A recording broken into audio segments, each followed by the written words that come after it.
Hello बच्चों, good morning. आज की तारीख है 4 दिसंबर 2024। आज के करंट अफेयर क्वेश्चन में आप सभी का स्वागत है।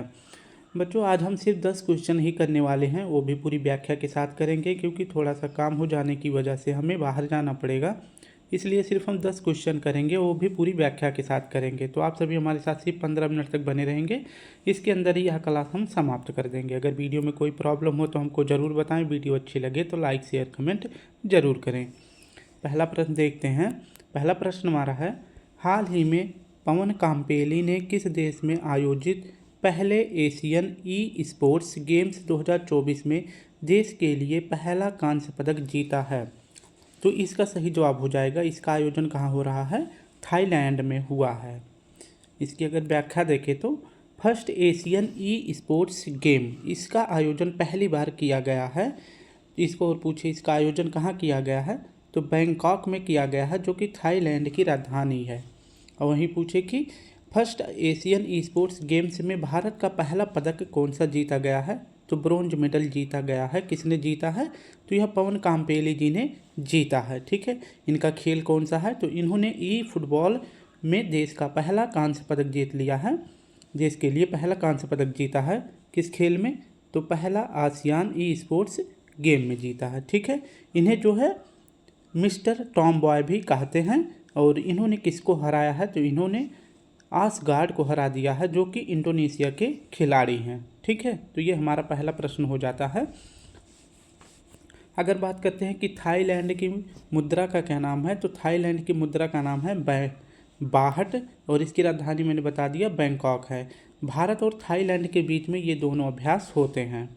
नेक्स्ट हमारा प्रश्न है दूसरा, हाल ही में मारबर्ग वायरस से कहाँ 15 से अधिक लोगों की मौत हुई है?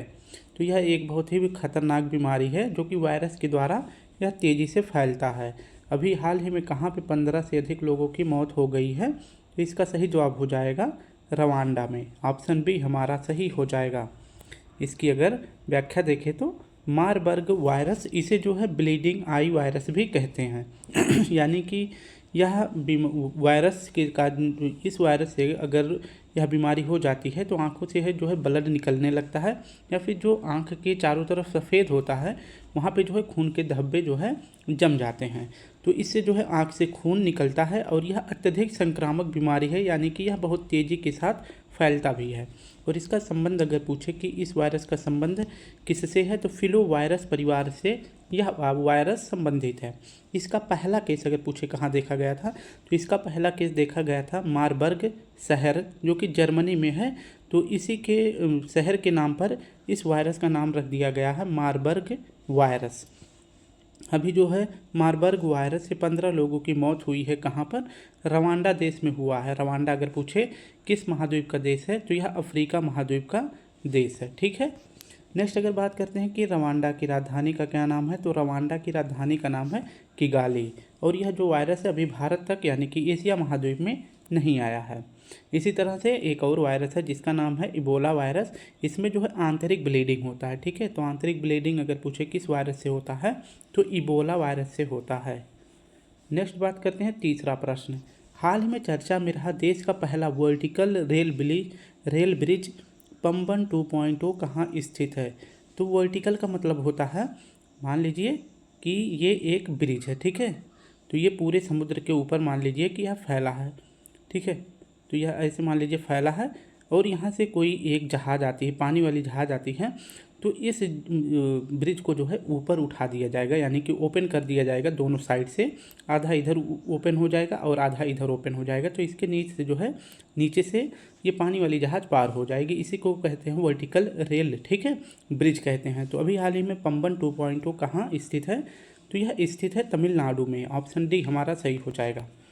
पंबन 2.0 वर्टिकल रेल ब्रिज है, ये आपको याद रखना है। और यह देश का पहला वर्टिकल रेल ब्रिज है। और यह जो है कब से शुरू कर दिया जाएगा, तो इस पर जो है 15 दिसंबर से रेल यातायात के लिए यह शुरू हो जाएगा। और इसका संबंध अगर पूछे किस राज्य से है, तो यह तमिलनाडु में स्थित है।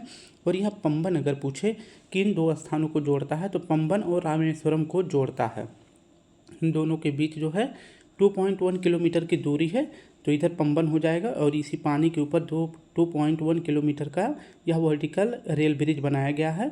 और यह जो है दोनों स्थानों को कनेक्ट करता है, एक तो करता है रामेश्वरम को और दूसरा करता है पंबन को, और इसके बीच की दूरी है 2.1 किलोमीटर।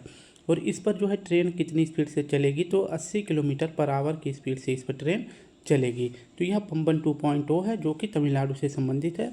पंबन 2.0 अगर है तो पंबन पहले से रहा होगा, ठीक है। तो पंबन ब्रिज अगर पूछे, इस पर जो है यह कभी 105 साल पुराना है और इस पर ट्रेन की स्पीड कितनी रहती थी, तो 5 से 10 किलोमीटर पर आवर रहता था, ठीक है। तो इसी को जो है स्पीड देने के लिए उसी के साइड में बगल में एक दूसरा पुल ब्रिज बना दिया गया है जिसको नाम दिया गया है पंबन 2.0, ठीक है। नेक्स्ट बात करते हैं, भारत में नदी के ऊपर निर्मित सबसे लंबा पुल किसके ऊपर, तो नदी के ऊपर। इसका नाम है ढोला सादिया पुल या इसे भूपेंद्र हजारिका पुल भी कहते हैं। और यह किस राज्य में है, तो असम में है, ठीक है।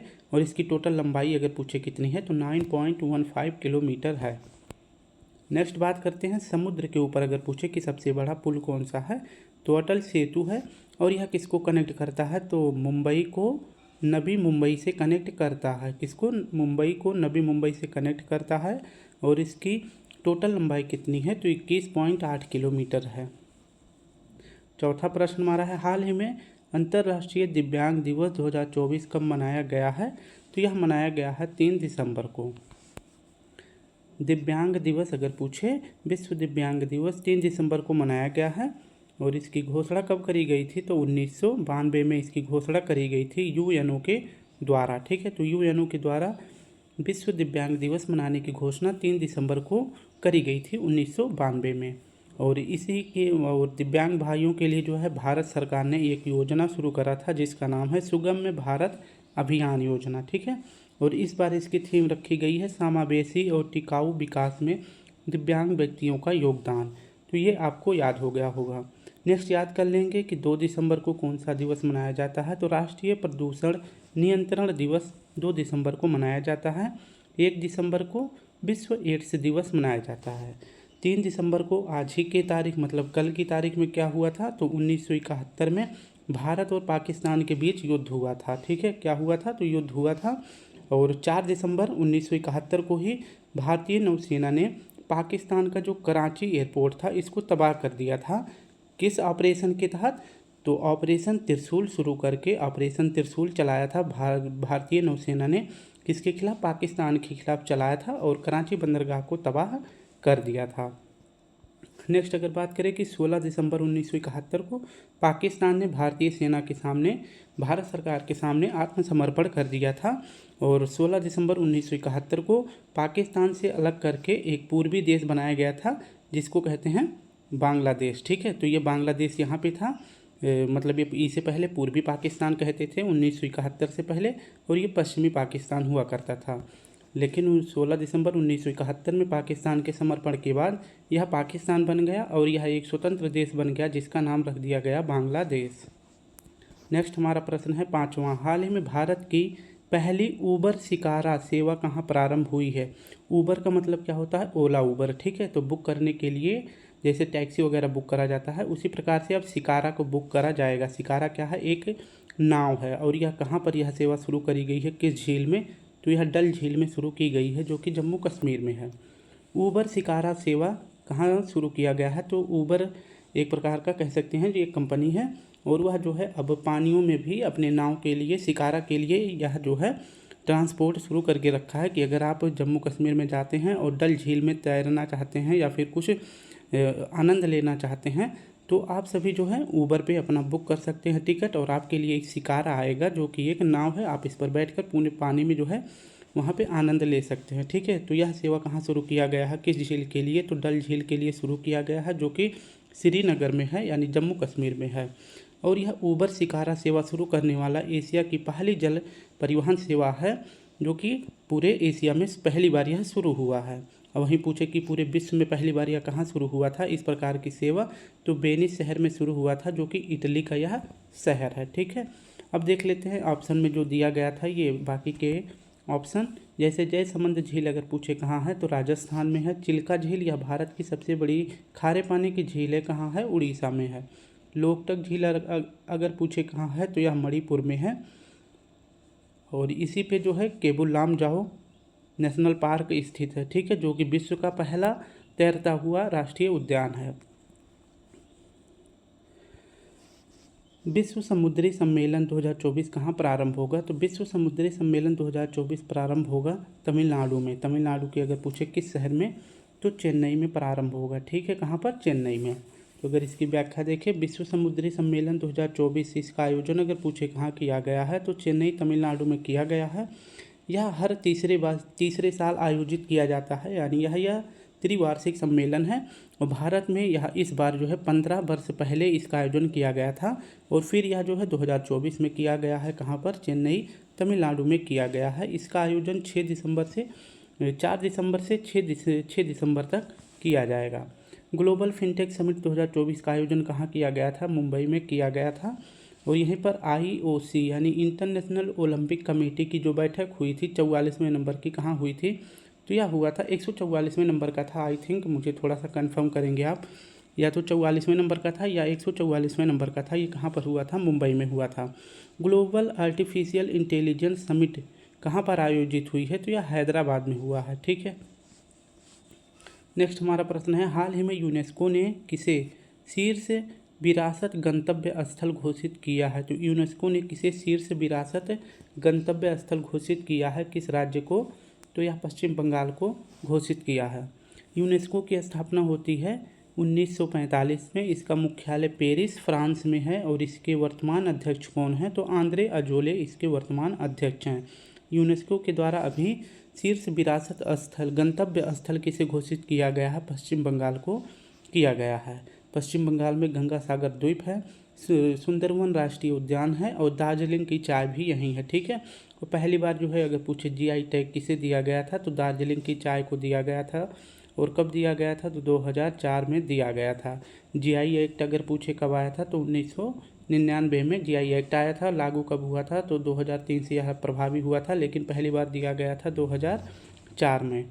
भारत का 43वां विश्व धरोहर अभी जो है किसे घोषित किया गया है? तो मोइदम कब्रगाह को किया गया है। और यह कब्रगाह पूछे किस साम्राज्य का है? तो अहोम साम्राज्य का है। और यह साम्राज्य किस राज्य में था?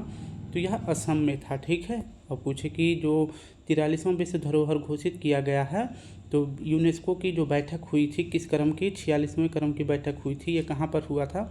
तो हमारे भारत मंडपम नई दिल्ली में हुआ था, ठीक है। तो यहीं पे जो है 43वां विश्व धरोहर स्थल हमारे देश का घोषित किया गया था। नेक्स्ट हमारा प्रश्न है 8वां, हाल ही में किसान कल्याण को बढ़ावा देने के लिए रायथू भरोसा योजना प्रारंभ करने की घोषणा किसने करी है? तो इसका नाम पहले हुआ करता था रायथू बंधु योजना। इसका भी हाल ही में बंधु के स्थान पर भरोसा आ गया है। तो अगर पूछे कि यह किससे संबंधित है, तो यह तेलंगाना सरकार के द्वारा शुरू किया गया था, ठीक है। पहले इसमें कितना रुपये दिया जाता था? 10,000, लेकिन वर्तमान में ये 15,000 कर दिया गया है। रायथू भरोसा योजना, इसका पहले नाम हुआ करता था रायथू बंधु योजना।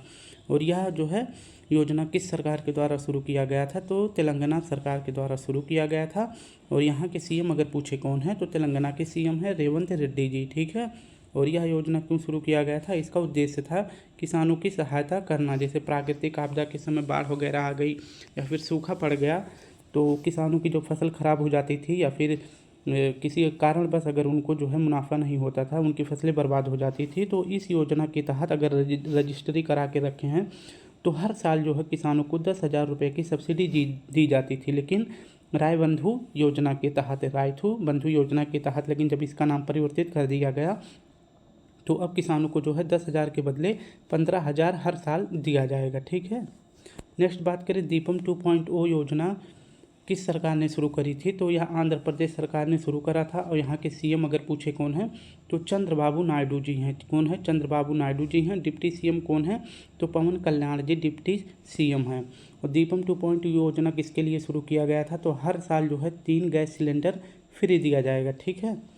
मुख्यमंत्री पशु मंगला योजना अगर पूछे, पशु बीमा योजना किस सरकार के द्वारा शुरू किया गया था? राजस्थान सरकार के द्वारा शुरू किया गया था। इसमें जो है 21 लाख पशुओं का बीमा किया जाएगा, ये आपको याद रखना है, ठीक है।